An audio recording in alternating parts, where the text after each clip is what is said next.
Quarta-feira, 27 de novembro de 2024. Estamos já nos aproximando do advento de nosso Senhor Jesus Cristo. Tempo forte também de conversão. Então já vai fazendo aí as suas intenções, qual vai ser o seu propósito de caminhada rumo ao Natal do Senhor. E hoje cumprimentamos com aquele super abraço Felipe Jacob, de Teresina, no Piauí. A Paloma Peretti, de Ubá, Minas Gerais. Também a Dara Cruz, de Itatiaiuçu, Minas Gerais. E o Leonardo Neri, de Belém, no Pará. Obrigado pela audiência de sempre. Deus abençoe a todos. Este podcast é um oferecimento. Pasta Chef, almoço aos sábados e domingos para entrega. Para a mesa da sua família, sempre o melhor. Liz Roupas e Lingeries, uma experiência única de conforto e bem-estar para o mundo do feminino, no Shopping Center Boulevard, Londrina. Mais informações dos nossos colaboradores na descrição deste podcast. No Evangelho de hoje, que é a continuação do discurso iniciado ontem, Jesus enumera vários sinais para ajudar as comunidades a compreender os fatos e não a perder a fé em Deus, ou a coragem de resistir aos assaltos do Império Romano.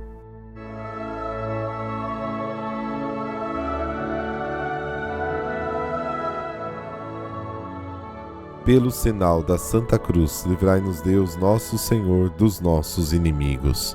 Acendei, Senhor, em nossos corações a claridade da vossa luz, para que, andando sempre no caminho de vossos mandamentos, sejamos livres de todo erro. Amém.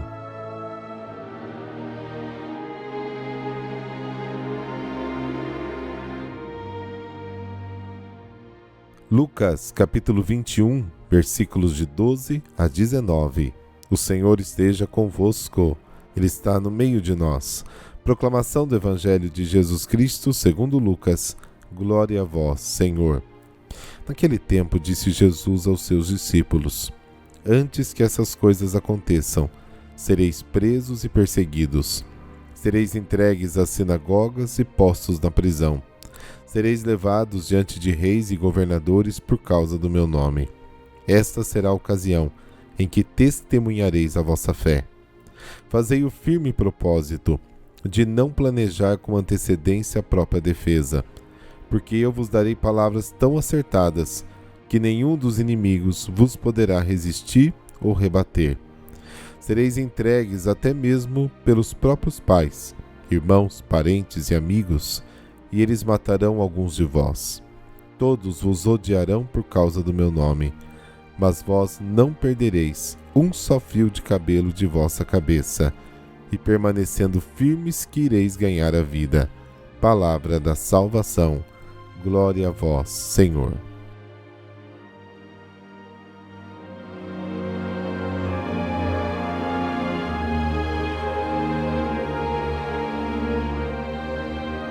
Antes da destruição de Jerusalém, os cristãos eram perseguidos pelos judeus e pelo Império Romano, como Lucas nos descreve tão bem nos Atos dos Apóstolos.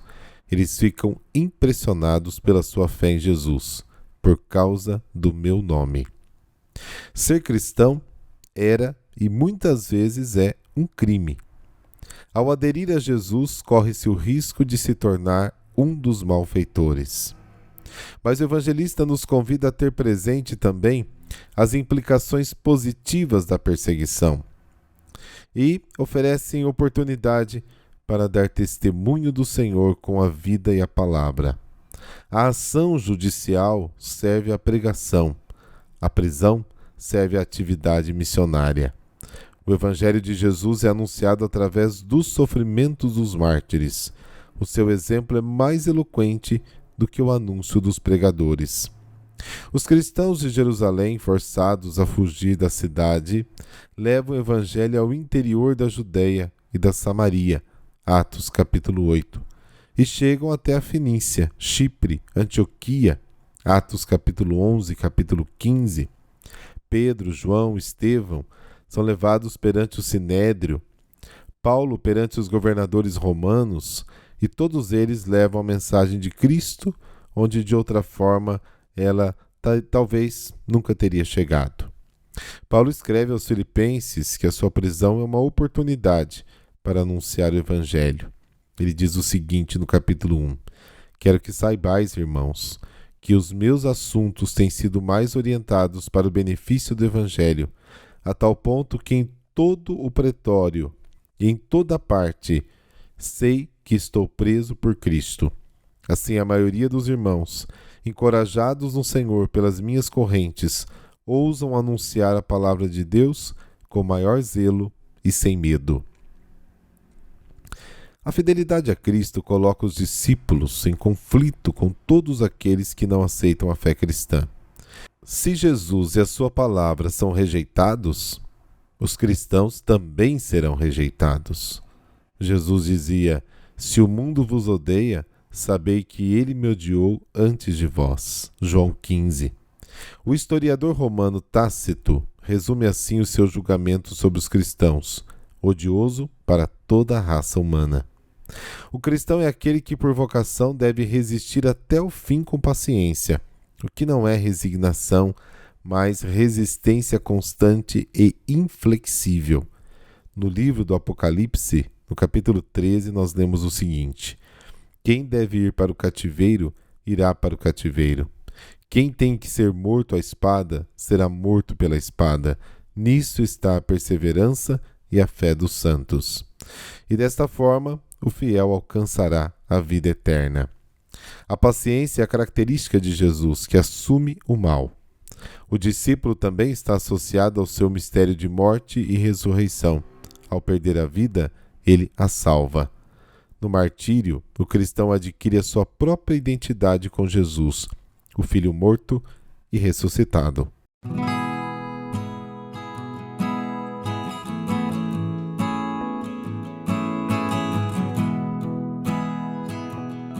Hoje a igreja celebra São Virgílio. Ele nasceu na primeira década do século VIII.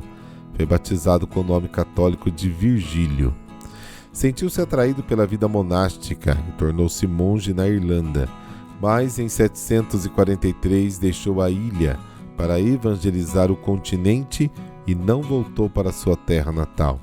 Residiu no reino dos francos, na época do imperador Pepino o Breve. Logo foi cogitado para morar em Salisburgo, território austríaco.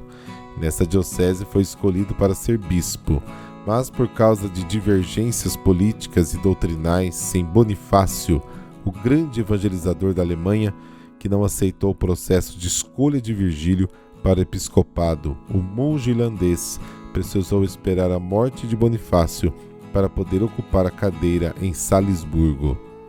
Não era a pessoa de Virgílio que desagradava Bonifácio, mas o fato da escolha dele ter sido pelos poderes políticos. Virgílio era homem de fé, fortalecida e de vasta cultura. Dominava como poucos as ciências matemáticas. Abraçou integralmente o seu apostolado a serviço do reino de Deus. Revolucionou a diocese de Salisburgo com seu testemunho e converteu esse rebanho para a redenção de Cristo. Morreu e foi sepultado na abadia de Salisburgo no dia 27 de novembro de 784 na Áustria, em meio à forte comoção dos fiéis que transformaram essa data na data da sua tradicional festa. A natureza missionária da Igreja é perpetuada no tempo através do testemunho e trabalho de homens e mulheres que dedicam sua vida para fazer o nome de Jesus conhecido entre os povos.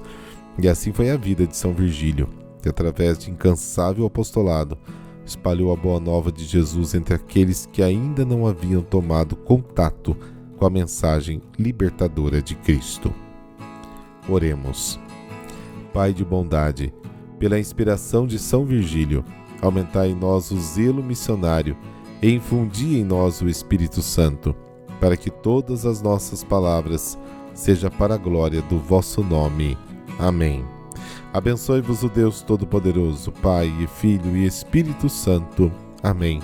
Boa quarta-feira e amanhã a gente se fala. Até lá.